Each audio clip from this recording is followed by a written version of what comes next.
केजरीवाल सरकार ने अपना 10वां बजट सोमवार के दिन पेश किया। जबरदस्त चर्चा इसे लेकर हो रही है क्योंकि इस बजट के दौरान वित्त मंत्री आतिशी ने महिलाओं के लिए सम्मान राशि योजना का ऐलान किया। हमारे साथ बातचीत करने के लिए जुड़ गई हैं खुद आतिशी।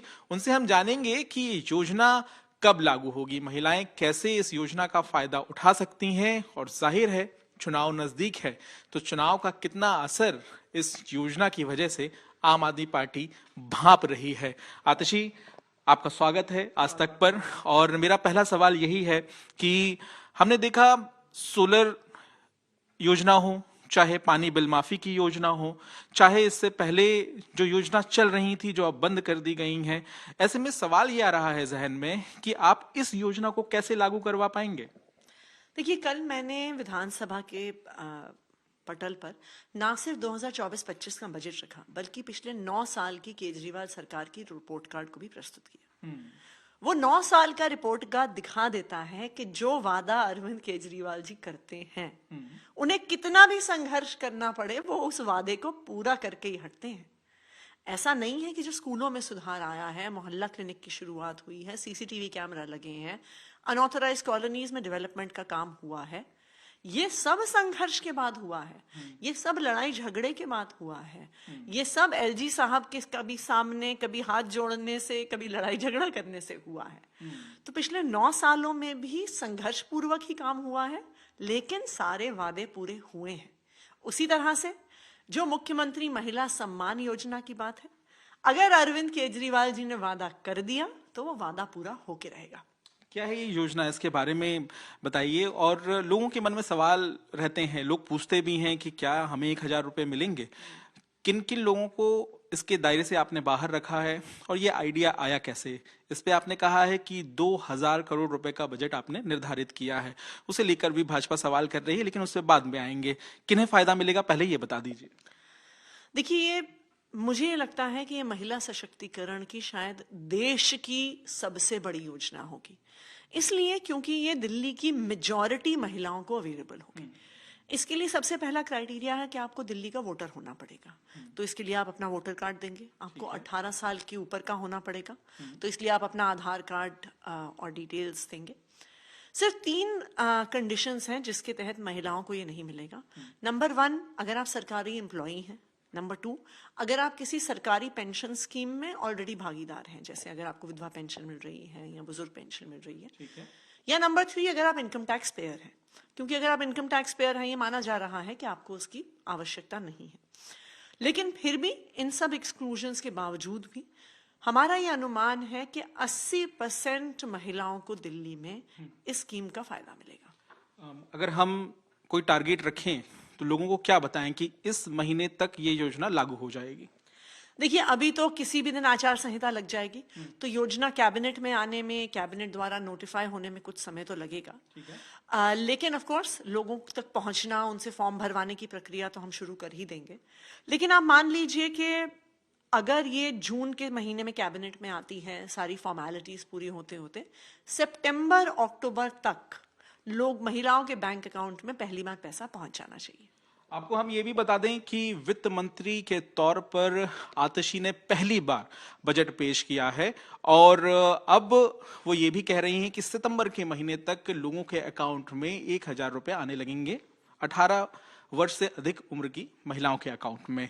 लेकिन राम राज्य को लेकर भी काफी चर्चा आतिशी ने कल अपने बजट में की और इसके पीछे ऐसा लगा कि आप भारतीय जनता पार्टी की पिच पर बल्लेबाजी करने पहुंच गए हैं, क्योंकि इन्होंने राम मंदिर प्राण प्रतिष्ठा के बाद से 400 पार का नारा लगाना शुरू कर दिया है, तो आपको लगा कि ये मौका छोड़ना नहीं चाहिए। देखिए, हम तो राम राज्य की पिछले 9 साल से बात कर रहे हैं और बात से ज्यादा हम राम राज्य को यथार्थ करने पे काम कर रहे हैं। आप अगर राम राज्य की जो भी परिकल्पना है जो रामचरितमानस में रखी जाती है, वो क्या कहती है कि राम राज्य में कोई दीन नहीं है, कोई दुखी नहीं है, कोई बीमार नहीं है, हर परिवार समृद्ध है, जो सबसे पीछे है, जो सबसे नीचे है समाज में, उसके बारे में सबसे पहले सोचा जाता है। तो पिछले 9 साल से अरविंद केजरीवाल जी की सरकार यही तो प्रयास कर रही है, चाहे वो गरीब बच्चों को अच्छा स्कूल देना हो, लोगों को अच्छा इलाज देना हो, उपेक्षित अनाधिकृत कॉलोनियों में विकास करना हो, महिलाओं को सबसे आगे रखना हो, बुजुर्गों को सबसे आगे रखना हो। ये तो अरविंद केजरीवाल जी की सरकार 9 साल से करती आई है। तो भारतीय जनता पार्टी सिर्फ भगवान राम का नाम लेती है, राम राज्य की बात करती है। आम आदमी पार्टी राम राज्य को यथार्थ करती है, उसे जमीन पे उतारने का प्रयास करती है। ये अंतर है दोनों पार्टियों में। इंडिया गठबंधन के तहत आप लोग क्योंकि चुनाव लड़ रहे हैं और जब बीजेपी 400 पार का नारा देती है, आपको क्या लगता है आप जहां चुनाव लड़ रहे हैं वहां पर आप कितनी सीटें जीतेंगे? खैर, दिल्ली की बात करें, दिल्ली में क्या आप 7 सीटें जीत रहे हैं इंडिया गठबंधन के तहत?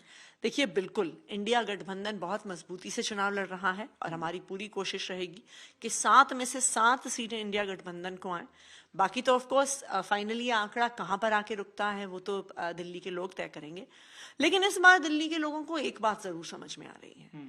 ये बात समझ में आ रही है कि अगर अरविंद केजरीवाल के हाथ मजबूत हुए, संसद में दिल्ली वालों की आवाज उठाने वाला कोई हुआ, तो जो रोज रोज का लड़ाई झगड़ा है, स्कीम्स को रोकने की कोशिश है, काम को रोकने की कोशिश है, वो कम से कम दिल्ली वालों की एक जो रोजमर्रा की परेशानी है वो दूर होगी। क्योंकि इसी से एक सवाल निकल रहा है, भाजपा ये कह रही है कि आप योजनाओं का ऐलान तो कर देते हैं, उन्हें लागू नहीं करवा पाते हैं। भारतीय जनता पार्टी अपने द्वारा शासित कोई एक राज्य हमें बता दे जहां पे सरकारी स्कूल प्राइवेट स्कूलों से बेहतर कर रहे हैं। भारतीय जनता पार्टी कोई एक राज्य हमें दिखा दे जहां पे प्राइमरी हेल्थ केयर, मोहल्ला क्लिनिक्स जितना शानदार चलता है। भारतीय जनता पार्टी कोई एक राज्य अपना दिखा दे जहां पे 24 घंटे बिजली आती है और बिजली का बिल फिर भी 0 आता है, तब मैं मानूंगी कि वादे कौन पूरे करता है। देखिए, पूरा देश जानता है कि भारतीय जनता पार्टी चुनावी वादों के नाम पे जुमले सामने रखती है। अरविंद केजरीवाल जितने वादे करते हैं उससे ज्यादा काम करके दिखाते हैं, ये पूरे देश को पता है। भाजपा ये भी कह रही है कि राम नाम का सहारा आपको लेना पड़ रहा है, काम करना नहीं है लेकिन राम का नाम लेकर इनको राजनीति करनी है। देखिए, राम के नाम पर वोट मांगने वाले तो भारतीय जनता पार्टी है। हम तो भगवान श्री राम के कदमों पे चलने वाले हैं, उनके आदर्श को अपने जीवन में, अपनी राजनीति में उतारने वाले हैं। अगर भारतीय जनता पार्टी भी अपने जिन राज्यों में उनकी सरकार है, राम राज्य को यथार्थ करने का प्रयास करेगी, तो मुझे लगता है इस देश में लोगों की जिंदगी बेहतर होगी। मेरा एक सवाल बजट को लेकर है। कल मनीष सिसोदिया की याद आई क्या आपको? क्योंकि मैंने देखा है कि जब वो बजट पेश करने जाते थे तो आप उनका साथ जरूर देती थी, याद आई उनकी? देखिए, हमारे लिए पिछला 1 साल बहुत मुश्किल रहा है। मनीष जी हमारे सरकार के, हमारे पार्टी के एक बहुत महत्वपूर्ण स्तंभ रहे हैं। 1 साल से उनको एक झूठे केस में तिहाड़ जेल में बंद कर रखा है। लेकिन हमें मनीष जी पे गर्व भी बहुत है। हमें उन पे गर्व इसलिए है कि आप एक के बाद एक विपक्षी पार्टी के नेताओं को देखिए कि जिन पर झूठे केस होते हैं, सच्चे केस होते हैं, सीबीआई ईडी की धमकी दी जाती है, तो वो तुरंत अपनी पार्टी छोड़ के भारतीय जनता पार्टी में चले जाते हैं। लेकिन चाहे मनीष सिसोदिया हो, चाहे सत्येंद्र जैन हो, चाहे संजय सिंह हो, चाहे विजय नायर हो, इनको जेल में तो डाल दिया है मोदी सरकार ने, लेकिन अभी तक झुका नहीं पाए हैं, तोड़ नहीं पाए हैं। इस बात पे हमें गर्व है। अंतिम सवाल है मेरा, बीजेपी ने अपने उम्मीदवारों को बदल दिया, 5 नामों का ऐलान किया, 4 को बदल दिया है। क्या कहेंगी आप इस फैसले पर? ये आम आदमी पार्टी का इंडिया अलायंस का डर है, और क्या है। वरना अगर उनको इतना भरोसा होता कि उनके एमपीज ने इतना अच्छा काम किया है और वो 400 पार करने वाले हैं, तो फिर कैंडिडेट्स बदलने की क्या जरूरत होती। ये स्वाभाविक बात है कि उनको पता है कि अरविंद केजरीवाल के काम को दिल्ली की जनता पसंद करती है, भारतीय जनता पार्टी के एमपी से परेशान है, और इस बार इंडिया गठबंधन को दिल्ली से लोग जिताना चाहते हैं। बहुत बहुत धन्यवाद आतिशी हमारे साथ बातचीत करने के लिए। जाहिर है आतिशी बताते हुए कि बजट में आखिर क्यों इस सम्मान राशि का ऐलान किया गया, किन्हें इसका फायदा होगा, राम राज्य की क्या परिकल्पना है, लेकिन सवाल अहम यह भी है कि क्या वाकई आम आदमी पार्टी को आगामी लोकसभा चुनाव और दिल्ली के विधानसभा चुनाव में इसका फायदा होगा या नहीं। कैमरामैन अजय ठाकुर के साथ पंकज जैन, दिल्ली।